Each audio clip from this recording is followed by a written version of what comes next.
Well, thank you for letting me do this introductory words. It's a great pleasure for me.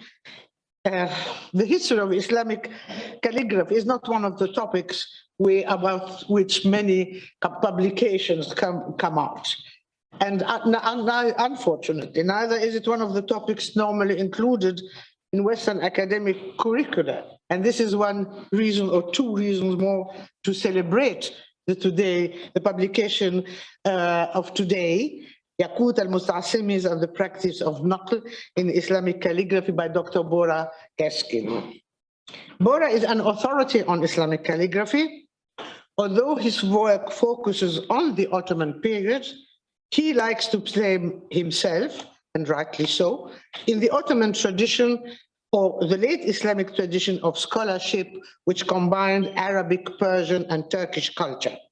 I heard him often say, one cannot talk about Ottoman calligraphy without looking at its Arabic and Persian legacy. This is also very much what this book today is about.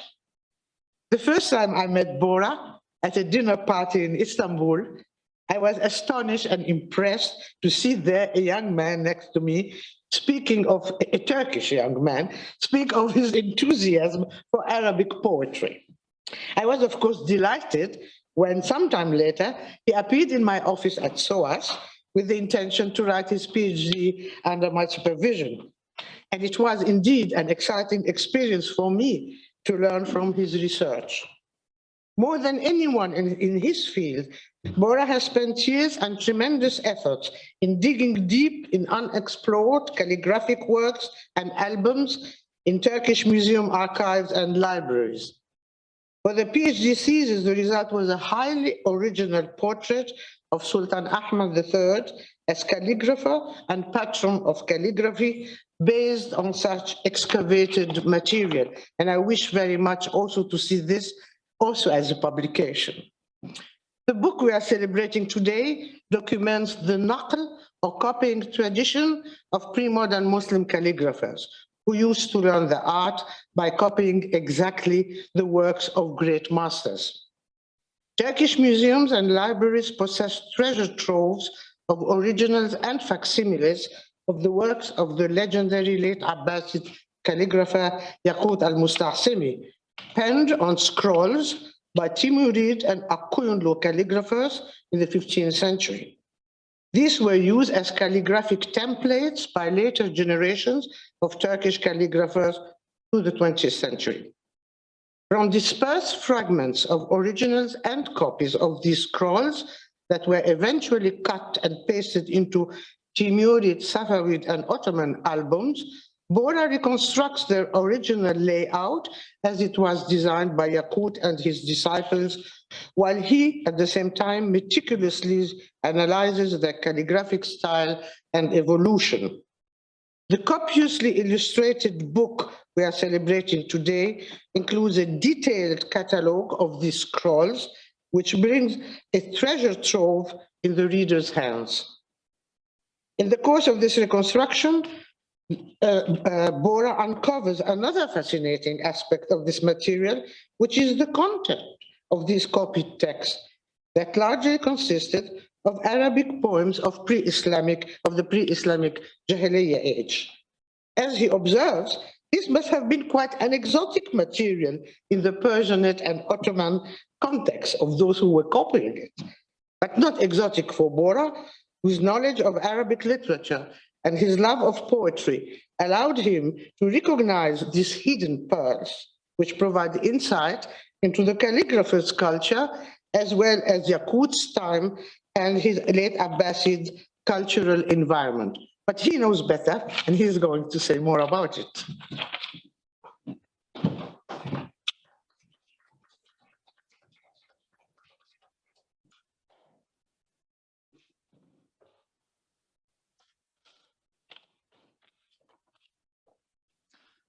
Ladies and gentlemen, it's a pleasure and privilege being here with you this evening.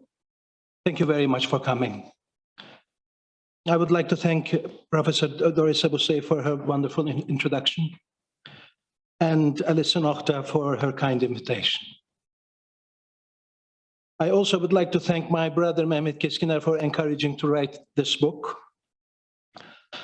We are proud, as Kent Antiques Limited, leading Islamic art gallery in London, to present you with our first cultural publication. We hope this will be the first of many. Now, with this PowerPoint, I will try to share with you some highlights from the book.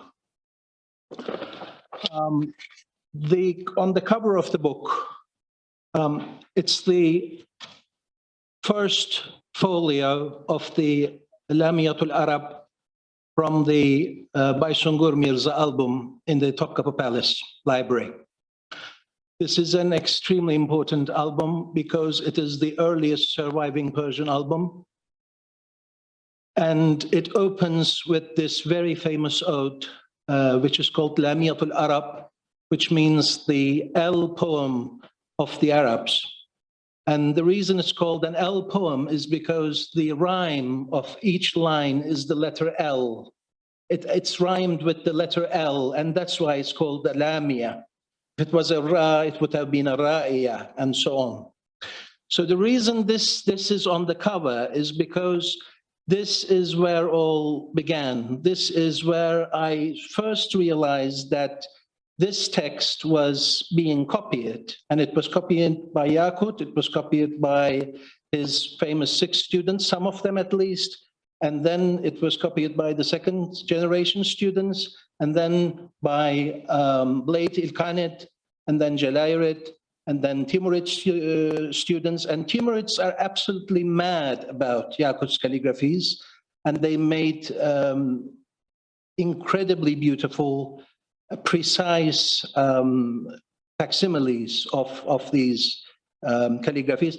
Of course, it's well known that Yāqūt's calligraphy was treasured and Yāqūt's calligraphy was copied and used as models. But what is interesting here, and what I try to bring together in this unpublished material, is that Yāqūt's, among his works, a collected material of calligraphies copying pre-Islamic Arabic poems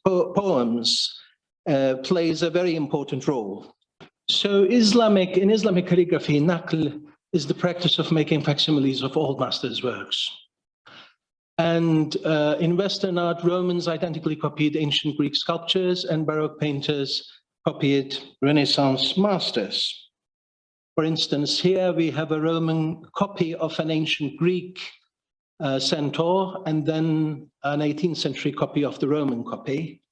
And for instance, for paintings, we can easily say one of the most famous one is in Madrid, the Fall of Man by Titian, and its identical copy by Rubens, which is in the same museum.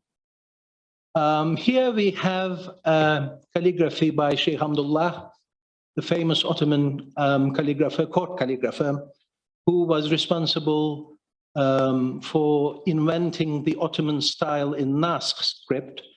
And here you see Thuluth line, and then Naskh lines at the bottom. Those are hadiths of the Prophet.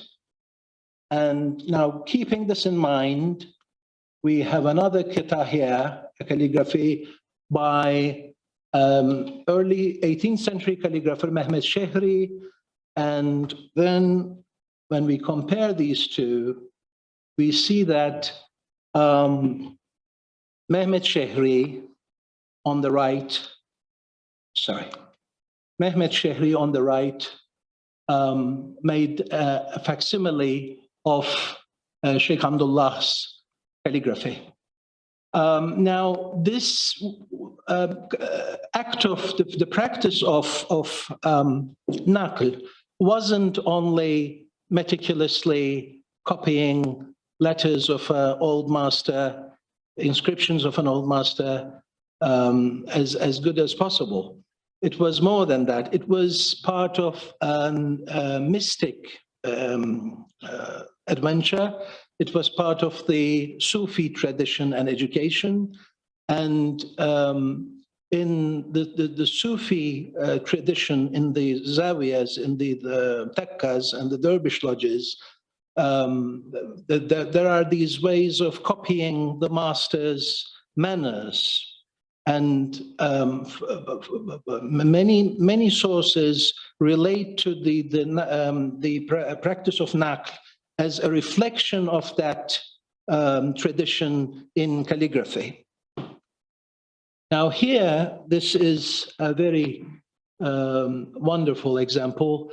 On the left, you see Hafiz Osman Effendi, the calligraphy tutor of Sultan Ahmed III and Mustafa II. And he is still considered the zenith of Ottoman calligraphy in Thuluth, and especially in Thuluth and Nas scripts. And on the right, you have Ismail Zuhdi Effendi, late 18th century, who was famed for his facsimiles. And this, I think, is a very beautiful example, because writing the book, I was really trying to find, I was able to find facsimiles under which the calligrapher would say, I copied this from Fulan's calligraphy, but obviously I was unable to find the original. So such examples are very important, because we actually have the original from which the calligrapher made the facsimile from. Now, coming to the history of Naql, the earliest dated example of Naql that I could find is in the Timurid workshop album in the Topkapi Palace.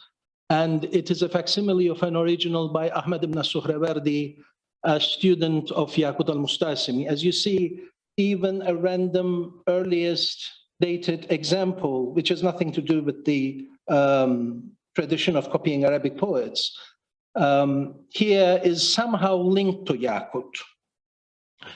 And this is the end of a scroll in 6 pens, and it is the last section where the calligrapher signed his name, and at the very end, he said, "Nuqila min qatt Suhrawardi."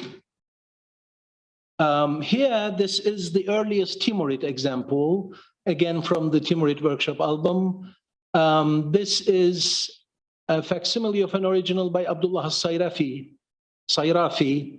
a second generation student of Yāqūt this time, as you see, again, linked to Yāqūt. And it was copied by the Timurid calligrapher Musharriji Turai.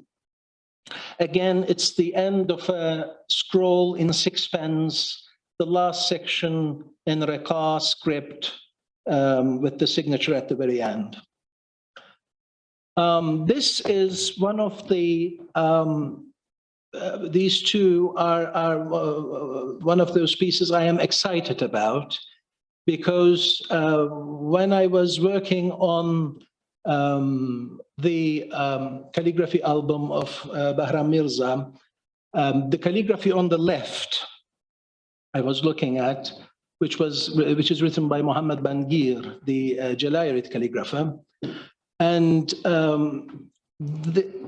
there are 3 lines here which are very similar to those written by the famous Ottoman master calligrapher Ahmed Karahisari, the calligrapher of Suleiman the Magnificent, and which I am very excited to say shows that actually Ahmed Karahisari was looking at these albums in the Topkapi Palace. Obviously, he was inspired, and he, in some cases, used and interpreted these calligraphies.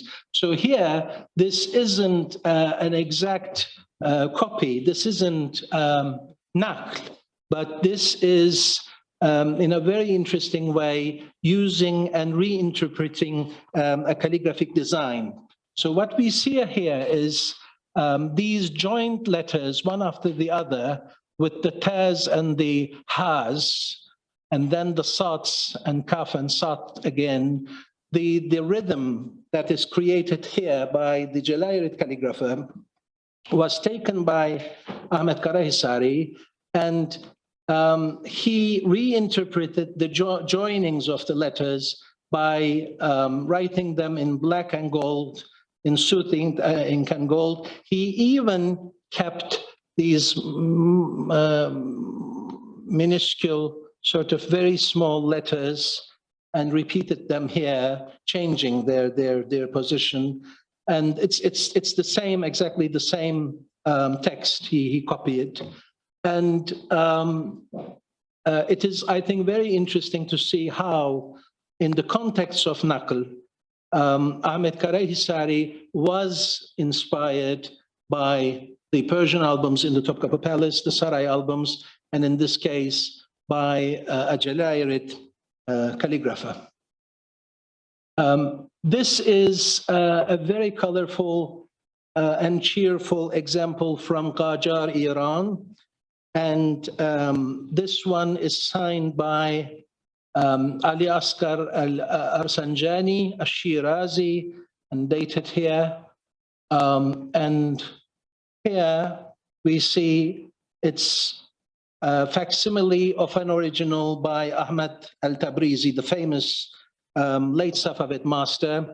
And Ali Asghar al-Arsanjani made a facsimile of Ahmad Tabrizi's, I'm so sorry, Ahmad Nayrizi's calligraphy. I knew something was wrong there. Ahmed Nayrizi, yes. Now, after this short introduction to Naql and its history, I would like to share with you the models that were copied for centuries that I was able to identify. These are not religious texts. These are Arabic poems from the Jahiliyyah period, pre-Islamic Arabic poems.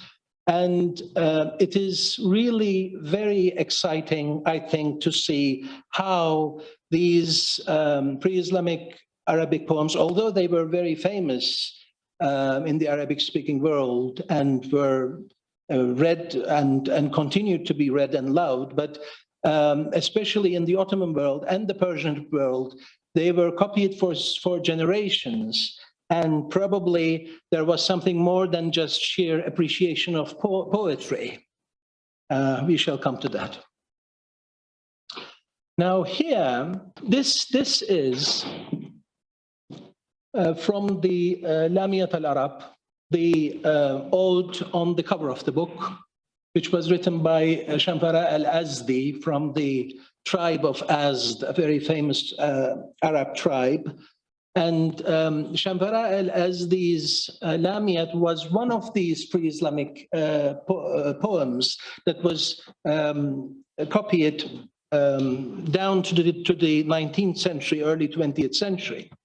So here we see the end of a scroll by the Timurid calligrapher Abdullah al-Sayrafi, and it says "Nuqila min qatt قبلة الكتاب ياقوت al-Musta'simī," which means I made the facsimile of this calligraphy by Yāqūt al-Musta'simī, the Qibla of calligraphers. So yes, this is a copy of the Lamiyat al-Arab after an original by Yāqūt al-Musta'simī by Abdullah al-Harawi, the famous Timurid court calligrapher. Again, another example. Now we see Muhammad Hussam Shamsuddin Sultani, dated 1425, facsimile of an original by Yāqūt, again from the Sulaymaniya library. Muhammad Shamsuddin Sultani was a very important person. He was the calligraphy tutor of the famous Baysungur Mirza. So we may presume that this activity was very much happening around the circle of Baysungur himself. Then we have an Akkoyunlu example. This is again, these are the first 6 couplets of the Lamia of the pre-Islamic poet Shamfara al-Azdi by Abdul Karim Yaqubi, who was the court calligrapher of Yaqub Bey, the Akkoyunlu Sultan. And it's a facsimile of an original, again, by Yāqūt, and it's stated here. Now this is Persian, Naql as خط قبلة الكتاب Yāqūt, and the signature here.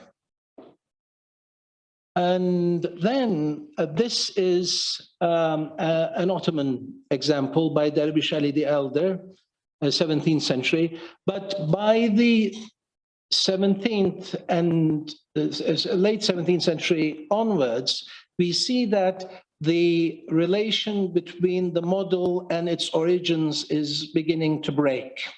So in the 18th century and in the 19th century, especially when they copy these models, they mostly do not mention that it was from Yāqūt. So it's either they forget the original, where the model belonged to, who the model belonged to, or it's basically, I have the assumption that some of the calligraphers weren't actually aware of the origin of the text, the Ottoman calligraphers I'm talking about. So in this one, for instance, which is the beginning of the Yāqūt al-Arab, there is no mention of Yāqūt al-Musta'simī.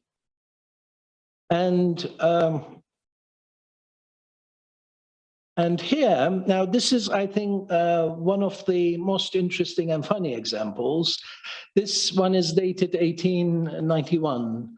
It's signed by Yahya Hilmi, the Ottoman calligrapher, and it is only the first line of the Yāqūt al-Arab here, and then the rest of the calligraphy is hadiths of the Prophet. It's absolutely, it doesn't make sense at all, and it makes one think that obviously the calligrapher wasn't aware what really he was copying here, because if they knew that this was the poem of a pre-Islamic Arab poet, they probably wouldn't put it about the hadiths of the Prophet. It's something to be discussed. Here, this is another an example from the poetry of Al-Hadira, and this is signed by Ali al-Husseini al-Nishaburi, again a Timurid calligrapher, and it's a facsimile of an original by Yāqūt, again from the Sulaymaniya library. And here he says, نَقَلَهُ مِنْ قَطَّ مَلِكَ الْكُتَّابِ, the king of calligraphers, Yāqūt al-Musta'simī, and the rest. Now, here, again, Al-Hadira's poetry here, signed by Timurid Prince Baysungur Mirza's calligraphy teacher. Baysungur Mirza is Timur's grandson, and he was a great patron of the arts. Muhammad bin Hussam Shamsuddin Sultani, and it's a facsimile of an original by Yāqūt from the Sulaymaniya library again.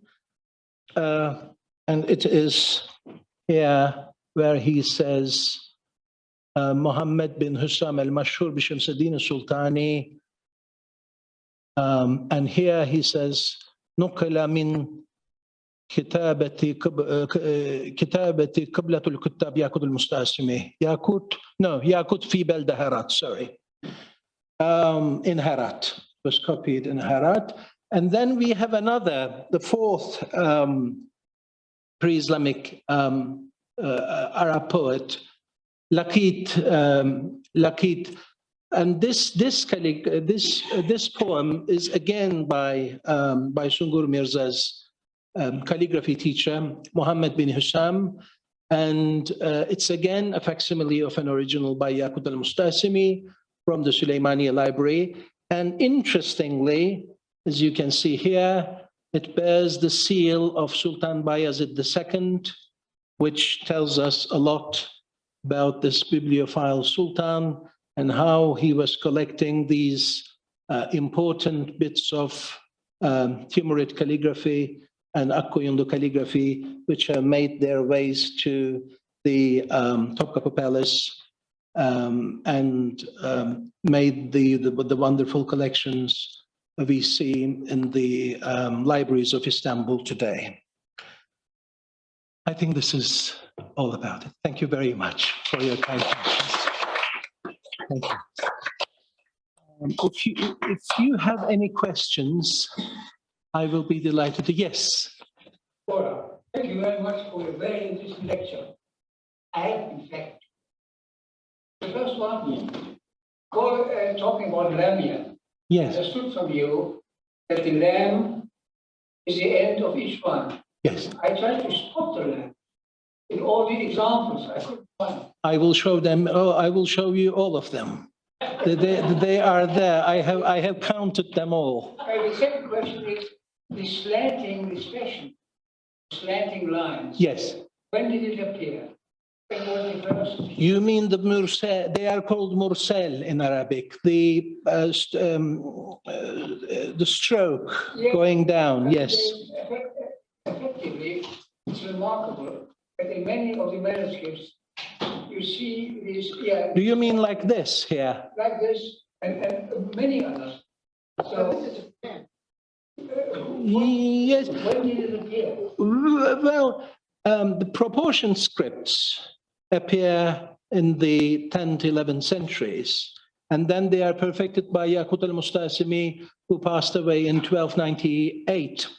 So I can easily and confidently tell you that in the time of Yāqūt and his students, which is then mostly Ilkhanate calligraphy, there is mursal application. They have these elongated strokes.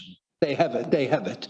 But before that, I can't speak freely for anything before the 10th century, because it's a bit of a gray area. And the more you go backwards, the more you enter the realm of Kufic. You see what I mean? It's not basically, there is the round scripts and Kufic, that they are different departments. They have different aesthetics. They have different different principles. I hope this was an answer. The lamb. The lamb, I will show you. Look here, for instance, this is a lamb. Would you take it as a lamb? Mathalu. Rabbihi, lamb, this is a lamb. In the end of each verse. Oh, yes. The one you are asking about is, let me show you. For instance, I'm so sorry. For instance, here, Yāqūt al-Musta'simī, down here, and then here, down here. So this is the couplet. The first line is this, and the second line is that. Yes.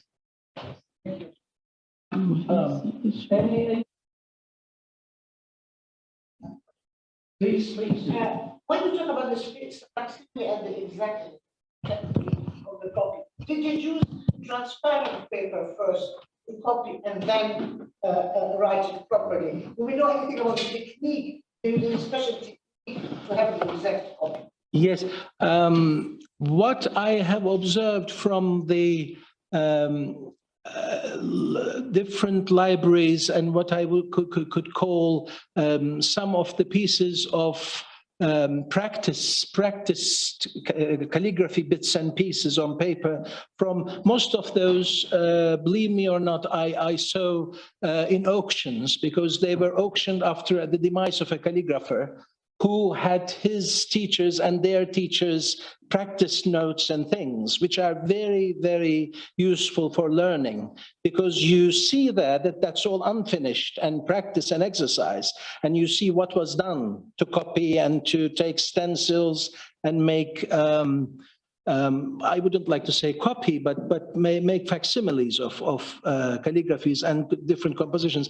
Mostly what I saw was instead of putting transparent paper over it and outlining it, what they do is they, with a pencil, they draw the outline of the calligraphy.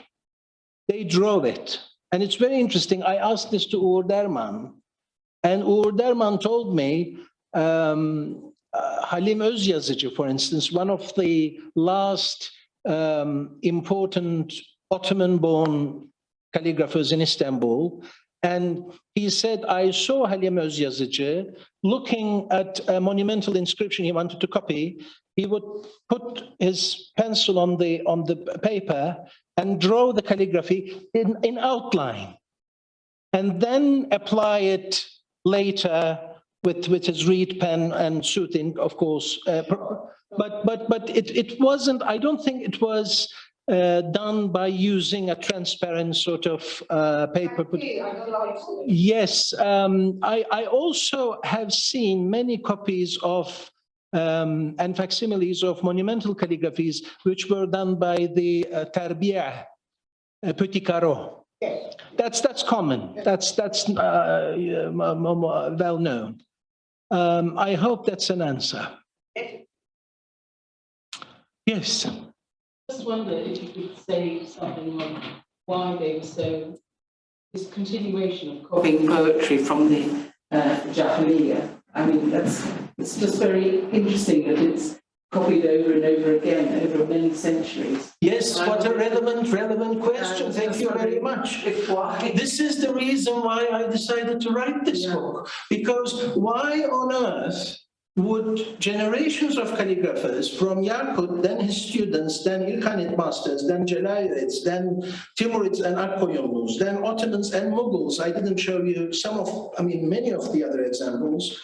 And why would they copy these pre-Islamic Arab poetry? Yeah. I mean, okay, I'm sure the Abbasids and maybe the Ilkhanids were erudite enough to enjoy that, but I don't know if the Timurids and the Ottomans were really that erudite. I don't know. In Arabic, they were very erudite in Persian. I don't mean to tell that one is less erudite than the other, but Ottomans were very much under the cultural influence of Persia.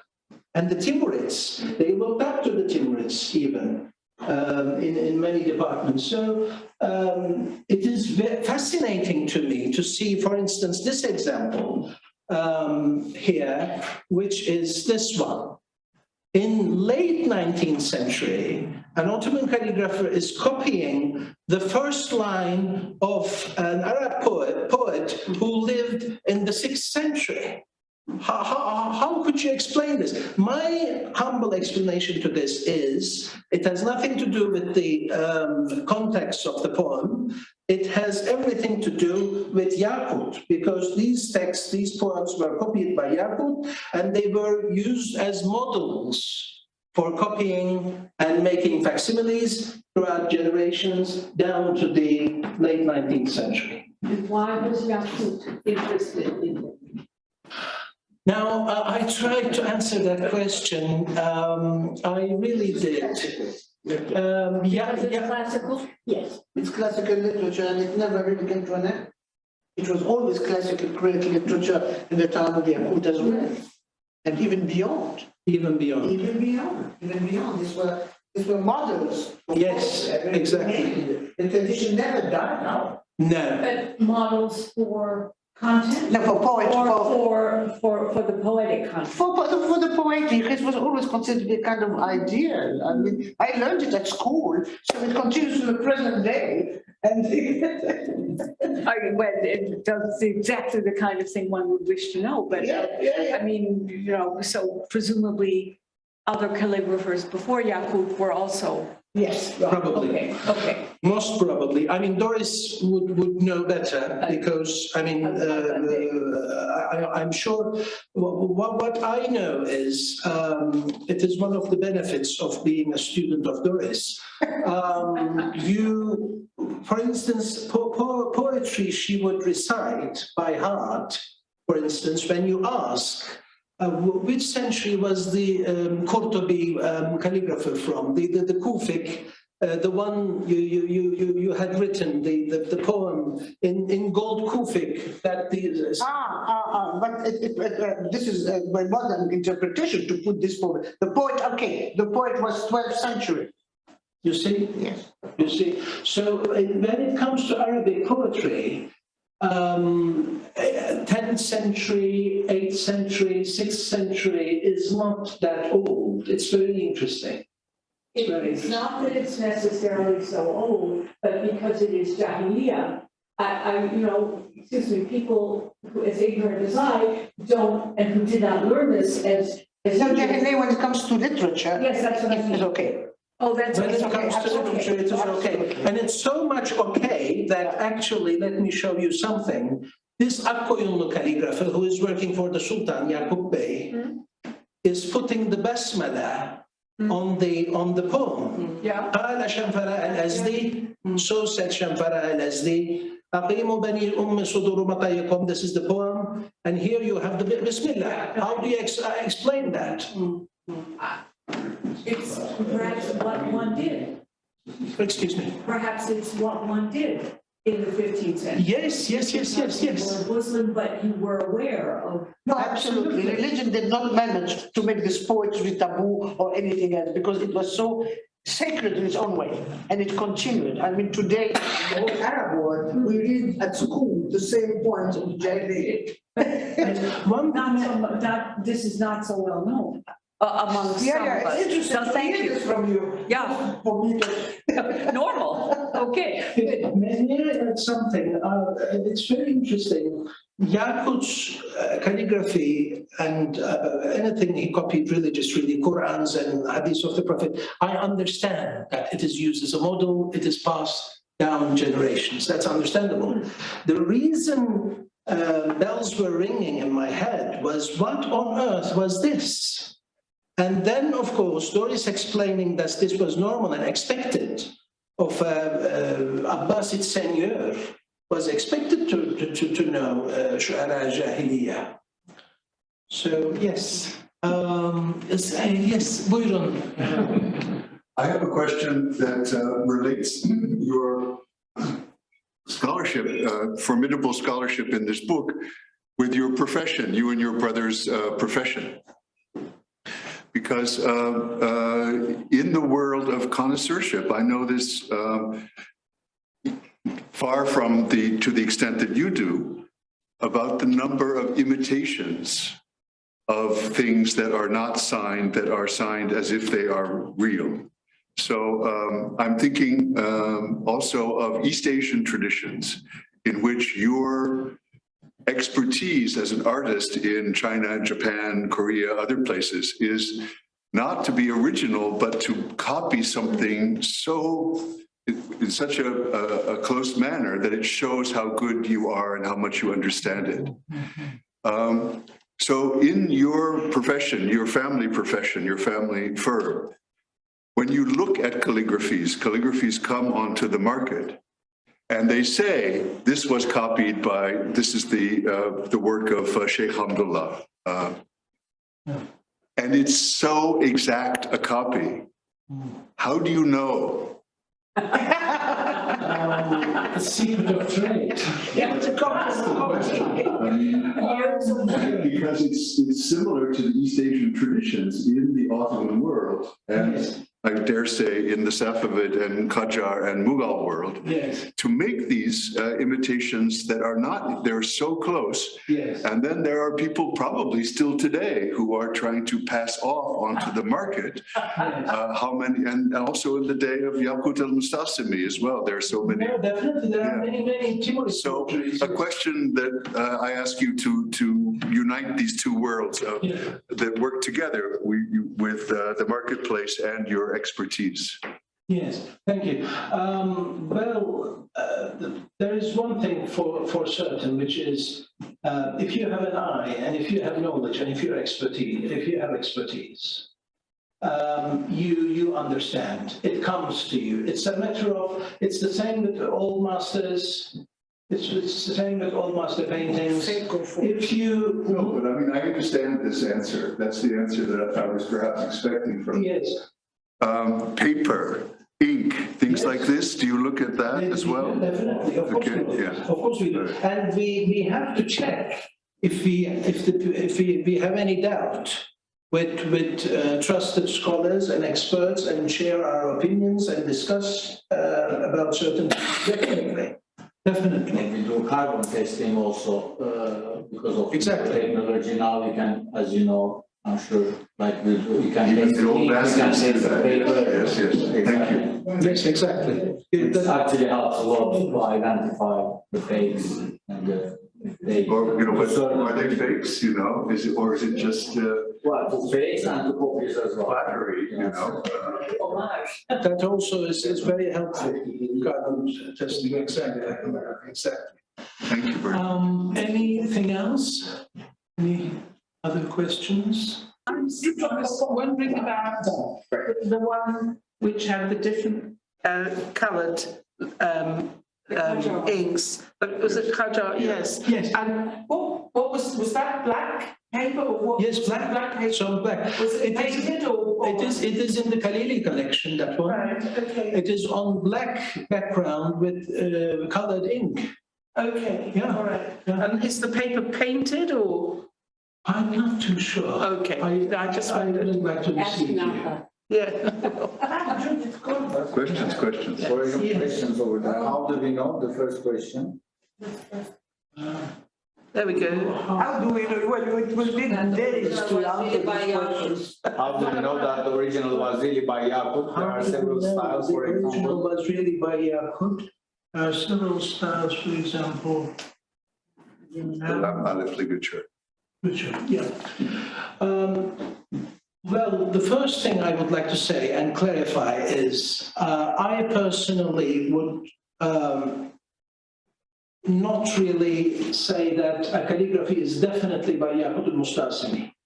It is very difficult to say. One can only be certain if there is a whole community of scholars present and the illumination needs to be absolutely by from the period of Yāqūt al-Musta'simī. It needs to be late Abbasid, early Ilkhanid.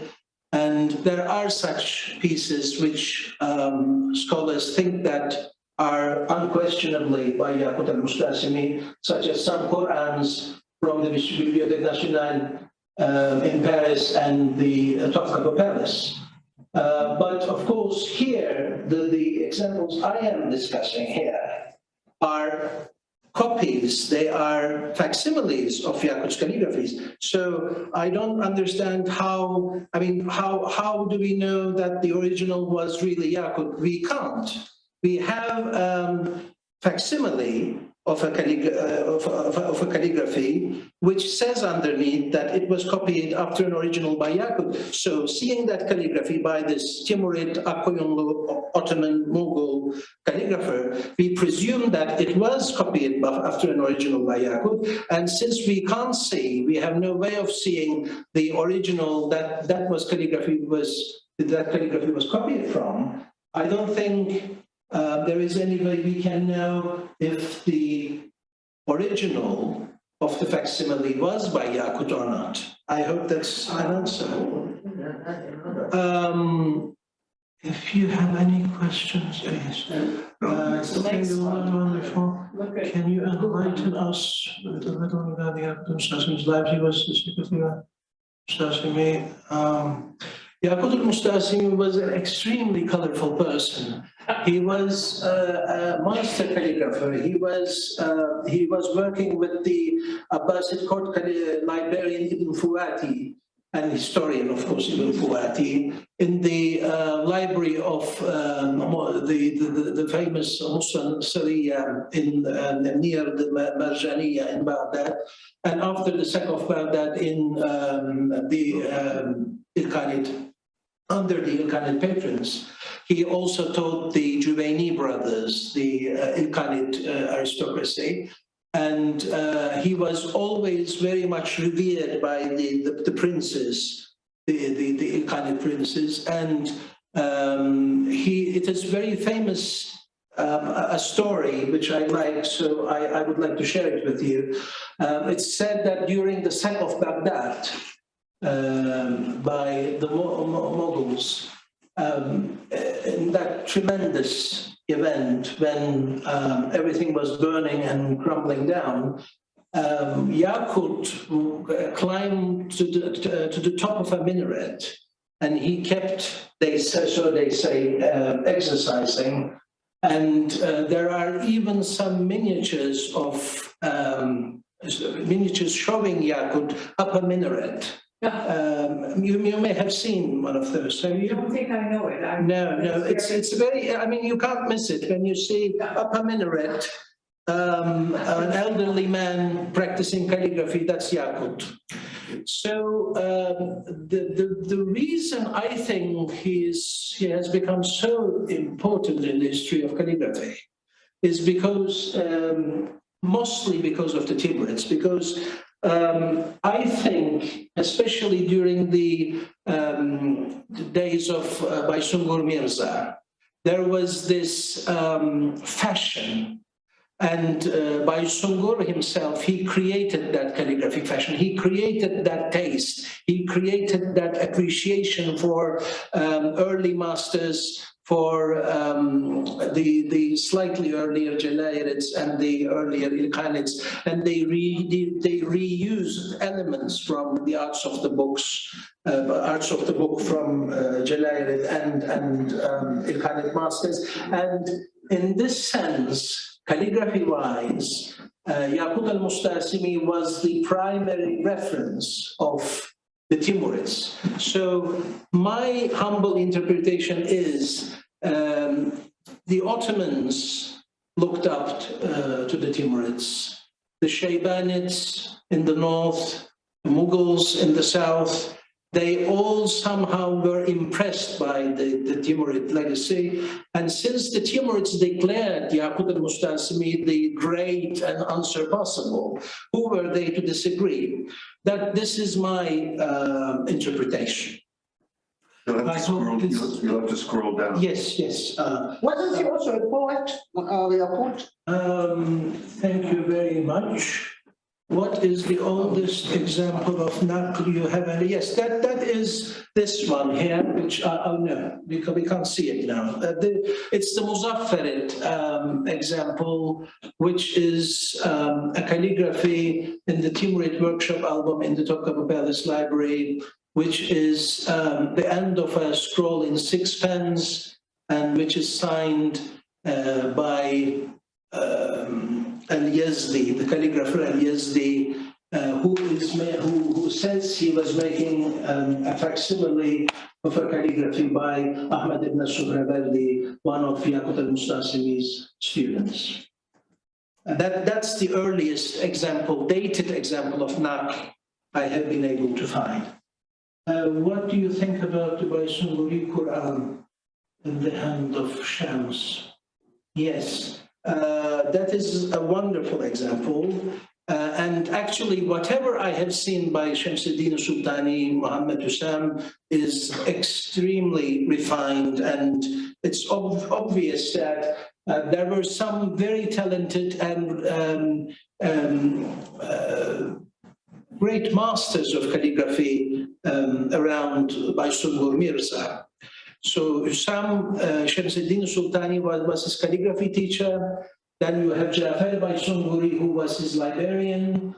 And then slightly later, during the time of Abu Sa'id, you have Abdullah Arabi.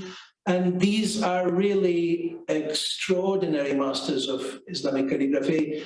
And it is, I repeat, the way they treasured the legacy of Yāqūt that made Yāqūt al-Musta'simī so important. I think I will need to continue. Sorry. So, yes, acknowledge God in their signatures, followed by yes. Did Yāqūt ever do so, or simply his name? This is something discussed by Nuran bin Azum, who wrote a very good article in the Congress of Turkish Art Proceedings. and she was talking about the influence of Yāqūt al-Musta'simī on Ottoman calligraphy. And she there recorded her observation, which is Yāqūt al-Musta'simī usually in his Naskh Qur'ans signs his name وَكَتَبَ Yāqūt al-Musta'simī. He doesn't say كَتَبَهُ Yāqūt al-Musta'simī. He doesn't say حَرَرَهُ Yāqūt al-Musta'simī. He doesn't say مَشَكَهُ. He doesn't say any of the other. He always says وَكَتَبَ Yāqūt al-Musta'simī. I think this may be right because the examples which I have referred to that are unquestionably by Yāqūt, the ones that have original late Abbasid early kind of illumination, they all are signed وَكَتَبَ Yāqūt. So I think that may have a bit of truth in it. And apart from that, the calligraphies that are copied after an original by Yāqūt, almost all of them, they read كَتَبَهُ Yāqūt, كَتَبَهُ Yāqūt al-Musta'simī, but I haven't seen many which say غَفَرَ اللَّهُ ذُنُوبَهُ or any other prayers like that. But one would need to check, of course, and I hope this is too vague an answer. I think that's it.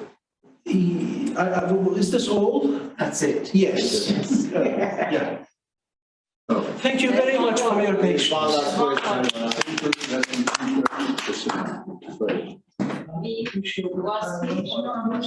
Origin, his name, Yāqūt, and then his original master's name.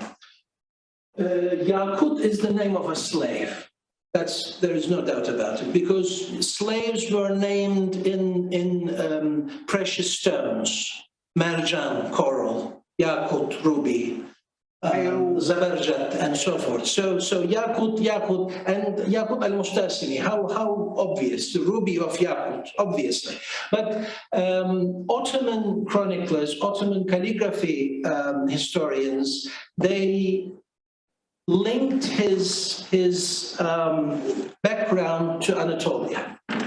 Understandably, they wanted to somehow probably Ottomanize him, and they said Yāqūt al-Musta'simī is originally from the city of Amasya, and he flew from Amasya to Baghdad.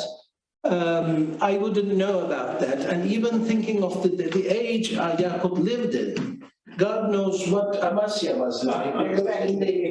Wouldn't you say? So, but that's another thing. So there is a whole. He would have been Greek anyway then. Probably. One more question. Who do you regard as the great contemporary calligrapher today in the Naql tradition? I am thinking of the great American calligrapher Muhammad Zakaria. Zakaria is indeed a very good example, but of course I wouldn't like to name names here because I wouldn't like to break hearts. If I start to list names, those I haven't will probably think ill of me. So I wouldn't like to give names. I can tell you this. Calligraphers in Turkey and in the Islamic world and in the non-Islamic world, those I know, they some of them are really very, very good in making Naql examples. But one has to say this, there are masters of Naql in history, and you can't find the beauty of their pieces today, unfortunately. I have to say this. For instance, the one I showed you, Ismail Zuhdi, who copied Hafiz Osman Efendi. Ismail Zuhdi is so excellent, and he is famed for it. Even Ottoman resources record that the way he made facsimiles was incredibly just and precise. And I saw Ibrahim Ismail Zuhdi's Naqls, that one would definitely, if you cover the signature of Ismail Zuhdi, for instance, he's copying from Shaykh Hamdullah. It is so unbelievably, it's so wonderfully precise, and it looks so much like Shaykh Hamdullah.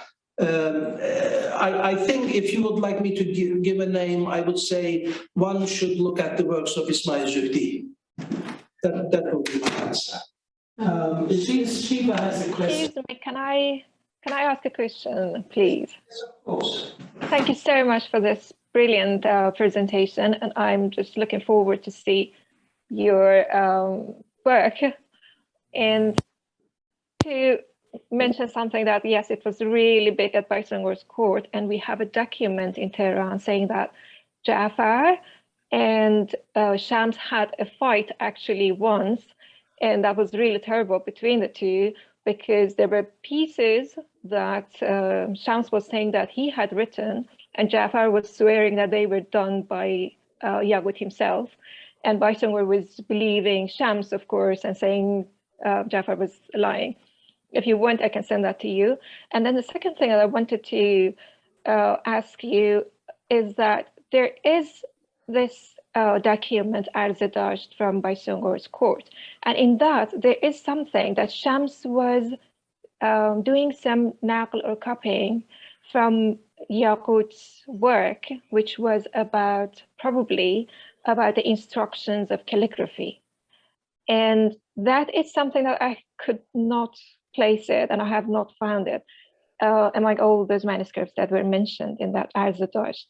And I was wondering if you have ever come across something in the hand of Shams that was copied from Yāqūt, but it was about the calligraphy lessons or something, anything that has to be after 830, and that manuscript that you showed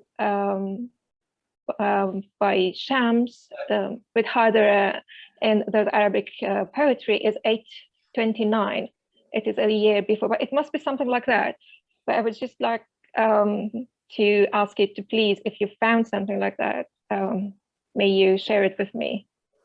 Yes, of course I will. Thank you. I can't think of any, I'm sorry to say, but I will check. I will check.